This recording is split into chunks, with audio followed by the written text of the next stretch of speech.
सितारा तैयार होकर अपने छोटे से कमरे से बाहर आती है और अपनी माँ से कहती है, माँ, मैं निम्मी की शादी पर जा रही हूँ और मुझे आने में देर हो जाएगी। बेटा, तुम इतनी रात को वहाँ से अकेली मत आना, मैं तुम्हारे बाबा को भेज दूँगी और उनके साथ ही आना है, ठीक है ना? माँ, बाबा को रात 12 बजे के बाद भेज देना निम्मी के घर। सितारा अपने घर से चली जाती है। शाम के वक्त सितारा के बाबा रामू अपने काम से घर आते हैं।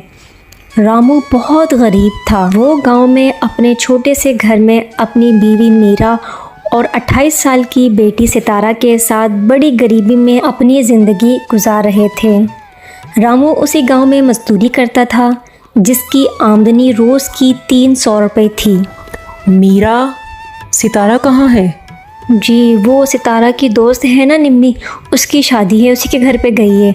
आप जाके उसको 12 बजे के बाद ले आना। तभी दोनों खाना खाने बैठ जाते हैं और थोड़ी देर के बाद, सुने, आपको पता है ना निम्मी सितारा से कितनी छोटी है, और देखें आज उसकी शादी भी हो रही है और हमारी सितारा की शादी पता नहीं कब होगी।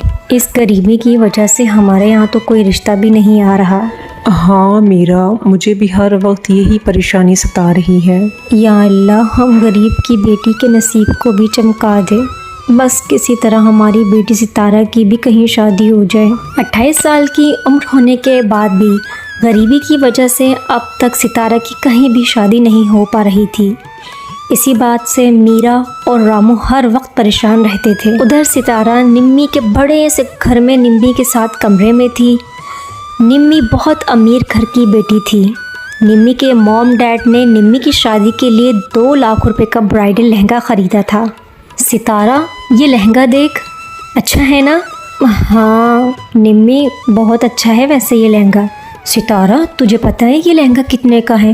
पूरे 2 लाख रुपए का आया है, पर मुझे ये देखना है कि ये पहने हुए कैसा लगता है। सुन ज़रा, तू मुझे ये लहंगा पहन के बता दे प्लीज़।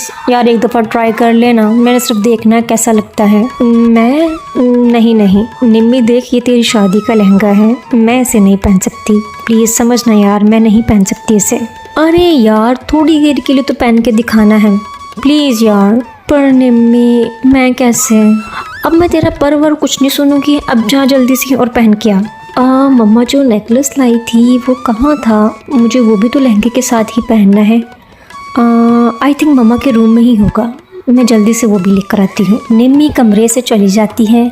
तभी निम्मी की माँ अपनी दोस्त के साथ निम्मी के कमरे में आती है। इतने में सितारा निम्मी का कीमती शादी का लहंगा पहनकर बाथरूम से बाहर आती है सबके सामने। ये देखकर निम्मी की माँ और उसकी दोस्त हक्की बक्की रह जाती हैं। 2 कौड़ी की गरीब लड़की, तेरी हिम्मत कैसे हुई मेरी बेटी का शादी का लहंगा पहनने की?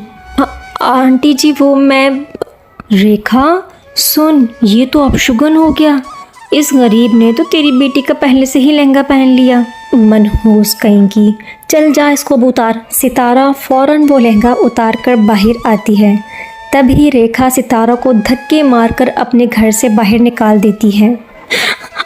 आंटी जी प्लीज़, मेरी बात तो सुन ले, आंटी जी प्लीज़। तभी रेखा सितारा को एक चांटा मार देती है। इतने में वहाँ सितारा के बाबा रामू आ जाते हैं। अरे सितारा बेटा, क्या हुआ? भाभी जी, ले जाओ अपनी इस गरीब बेटी को यहाँ से। मेरी बेटी ने अपनी शादी का लहंगा पहना भी नहीं, और तुम्हारी इस गरीब 2 कौड़ी की बेटी ने मेरी बेटी का इतना कीमती शादी का लहंगा और इसने पहन भी लिया। किसी की अरमानों की चीज़ों पर भी तुम लोगों की नीयत ख़राब है। इतनी बातें सुनने के बाद रामू सितारा को फ़ौरन अपने घर ले आता है। उधर निम्मी को इन सब बातों का पता ही नहीं होता। तभी रामू घर आकर मीरा को सारी बात बताता है। माँ, मैंने जानबूझकर नहीं पहना था निम्मी का लहंगा। निम्मी ने खुद कहा था मुझे वो लहंगा पहनने के लिए। बेटा, किसी की अरमानों की चीज़ों को नहीं पहना करते। अब जो होना था वो तो हो गया, अब जाओ तुम सो जाओ, आराम करो। सितारा अपने कमरे में चली जाती है। कुछ दिन बाद सितारा को उसी गांव के एक गरीब लड़के सालार का रिश्ता आता है। सालार अपने माँ बाप के साथ सितारा को देखने उसके घर आया। मीरा बहन, हमें सितारा बिटिया बहुत पसंद है, क्यों ना हम 2 हफ्तों बाद इनकी शादी करवा दें। जी ठीक है, जैसे आप लोगों की मर्ज़ी। रोहन और रोहन के माँ बाप वहाँ से चले जाते हैं। मीरा, शादी के लिए बहुत कम टाइम बचा है। हम अपना घर सेठ के पास गिरवी रखवा कर इन पैसों से सितारा की शादी करवा देते हैं। रामू उसी गांव के सेठ के पास अपना छोटा सा घर गिरवी रख देता है। वो पैसे खाने वालों और टेंट वालों में भी और कई सारे लोगों को एडवांस में दे देता है। 2 दिन बाद, माँ आप मुझे शादी के लिए कौन सा ड्रेस दिला रहे हो? तुझे क्या पहनना है बिटिया? माँ, जब मैंने निम्मी का लहंगा पहना था ना, तो उस लहंगे में मैं बहुत खूबसूरत लग रही थी। मुझे वैसा ही लहंगा चाहिए। बिटिया, वैसे लहंगे तो बहुत महंगे आते हैं। अब तुम तो अपने घर के हालात जानती हो ना कि हम कितने गरीब हैं। हम तुझे इतना कीमती लहंगा नहीं दिला सकते। ये सुनकर सितारा उदास हो जाती है। ठीक है माँ, आप जो कपड़े लेके दोगे मैं वो पहन लूँगी। सितारा उदास होकर अपने कमरे में चली जाती है। मीरा, लगता है सितारा नाराज़ होकर गई है। हमारी एक ही तो इकलौती बेटी है, हमें उसकी खुशी को पूरा करना होगा। लेकिन हम इतने पैसे लाएंगे कहाँ से? मीरा, एक रास्ता है। तभी रामू मीरा को लेकर उसी गांव के एक अनाज के कारखाने में आता है। मीरा, ये एक अनाज का कारखाना है। यहाँ भारी अनाज की बोरियाँ उठाने पर एक दिन की मजदूरी 1000 रुपया दी जाती है।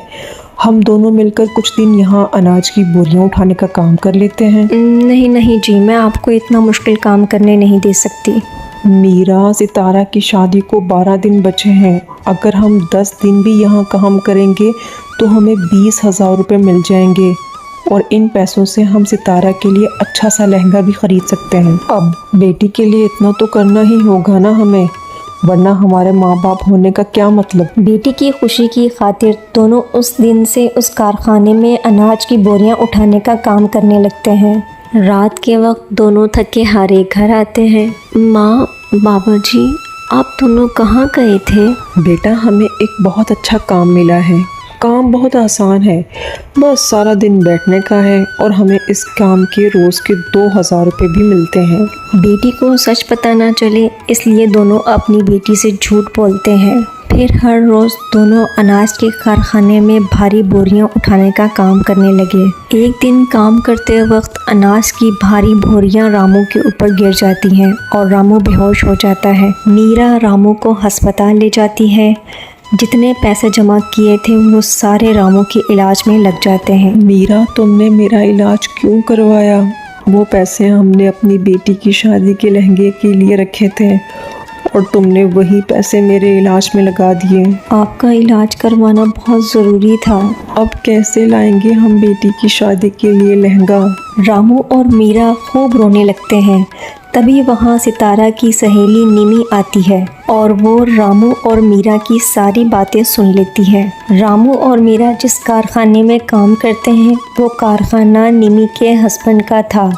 तभी निमी को सारी बात पता चल जाती है कि वो कैसे सितारा के लिए इतना मुश्किल काम कर रहे थे। अंकल आंटी जी, मेरी शादी के दिन सितारा को मैंने ही कहा था वो लहंगा पहनने के लिए और माँ को गलतफहमी हो गई कि सितारा ने जानबूझकर वो लहंगा पहना था। जब मुझे ये बात पता चली तो मैं सितारा से मिलना चाहती थी, लेकिन तब मेरी शादी थी और जो सितारा ने लहंगा पहना था वो मैंने अपनी शादी पर लहंगा नहीं पहना था। आंटी जी, वो लहंगा मैंने सितारा की शादी के लिए संभाल कर रख दिया है। इस लहंगे में मेरा नहीं बल्कि सितारा का नाम लिखा है, इसीलिए तो वो सबसे पहले मेरे बजाय उसने पहना। आंटी, आप परेशान मत हो, सितारा का अब हर सपना पूरा होगा। वो अपनी शादी का ब्राइडल लहंगा ज़रूर पहनेगी। उसके बाद निम्मी रामू और मीरा के साथ उनके घर आती है। सितारा निम्मी को देखकर दंग रह जाती है। तभी निम्मी सितारा से अपनी माँ की तरफ से माफ़ी मांगती है और उसे अपना वो लहंगा देकर साथ में 3 लाख रुपए देकर 2 दिन बाद ही अपने पैसों से सितारा की शादी बड़ी धूमधाम से करवा देती है।